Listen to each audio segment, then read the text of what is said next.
एक समय ऐसा भी था जब इस दुनिया पे डायनासोर का राज हुआ करता था। वे जहाँ चलते थे आज वहाँ हम चल रहे हैं, जहाँ पर वो सांस लेते थे आज वहाँ पर हम सांस ले रहे हैं। इन डायनासोर की हजारों प्रजातियाँ रह चुकी हैं। इनमें से कुछ शाकाहारी थे तो कुछ मांसाहारी थे, कुछ बहुत ही शांत स्वभाव के थे तो कुछ बहुत ही क्रोधित और हिंसक और ख़तरनाक स्वभाव के थे। डायनासोर उस समय के सबसे सफल जीव माने जाते थे, लेकिन अचानक ऐसा क्या हुआ? आखिर ऐसी कौन सा घटना घटी जिसने डायनासोर का नामो निशान मिटा दिया? आज की इस वीडियो में मैं उनके बारे में आपको बताऊंगा, लेकिन उससे पहले हमें करोड़ों साल पीछे जाना होगा। तो चलिए आज से हम करीबन 6 करोड़ 50 लाख साल पीछे जाते हैं और जानते हैं कि डायनासोर का अंत कैसे हुआ। 10 करोड़ साल पहले एक छोटा एस्टेरॉयड का टुकड़ा जो शुद्ध अंतरिक्ष से आया था, वह पृथ्वी से लगभग 20 किलोमीटर दूर और मंगल और बृहस्पति के बीच बने क्षुद्र ग्रह में घूम रहा एक बड़े एस्टेरॉयड से टकराता है।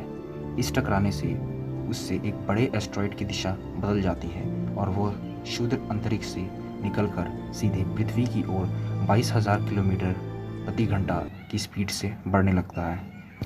जब यह एस्टेरॉयड पृथ्वी से लगभग 3,84,000 किलोमीटर की दूरी पर था, तब धरती से शायद डायनासोर का अंत ना होता यदि यह एस्टेरॉयड पृथ्वी के उपग्रह चांद से टकराता, लेकिन नियति को कुछ और ही मंजूर था। इसलिए यह बड़ा एस्टेरॉयड चांद के बहुत ही नज़दीक आकर गुजर गया। 40 किलोमीटर बड़ा यह एस्टेरॉयड हर सेकंड पृथ्वी की नज़दीक बढ़ रहा था। जब यह एस्टेरॉयड पृथ्वी के वातावरण के संपर्क में आया, तब इसकी रफ्तार बहुत ही ज़्यादा बढ़ गई थी।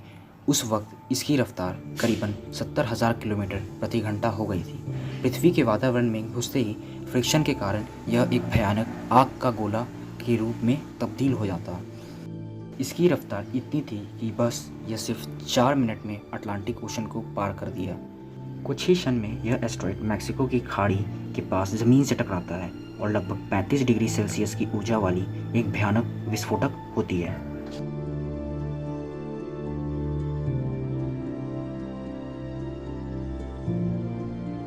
इस टकराव का विस्फोट लगभग 10 हाइड्रोजन बम के बराबर था। यह विस्फोट इतना शक्तिशाली था कि इसके टकराते ही धरती की लाखों टन धातु अंतरिक्ष में चली गई। टकराव वाली जगह पर करीब 180 किलोमीटर चौड़ा और 20 किलोमीटर गहरा गड्ढा पद गया। 16 मिनट 40 सेकंड बाद इस टकराव की वजह से धरती के अंदर चारों ओर बहुत ही बड़े भूकंप आने लगे। इस वजह से समुद्र की विशाल लहरें का निर्माण हुआ और एक के बाद एक सुनामी की लहरें चारों ओर से बढ़ने लगी। कारण धरती पर मौजूद सभी सक्रिय ज्वालामुखी बाहर निकलने लगे, जिसकी वजह से हर जगह पर डायनासोर और कई सारे जानवर का विनाश शुरू हो गया।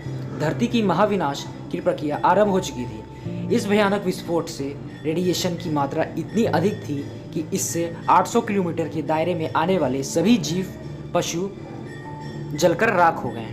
तो आपके मन में सवाल आ रहा होगा कि उड़ने वाले डायनासोर तो उड़कर बच निकले होंगे, फिर भी वह कैसे खत्म हो गए? लेकिन उड़ने वाले डायनासोर जमीन से तो बच गए, पर जो मेटल पृथ्वी में से अंतरिक्ष में चला गया वो आग के गोले बनकर ग्रेविटी के कारण वापस धरती पे आने लगे, जिनसे उड़ने वाले डायनासोर हवा में ही खत्म हो गए।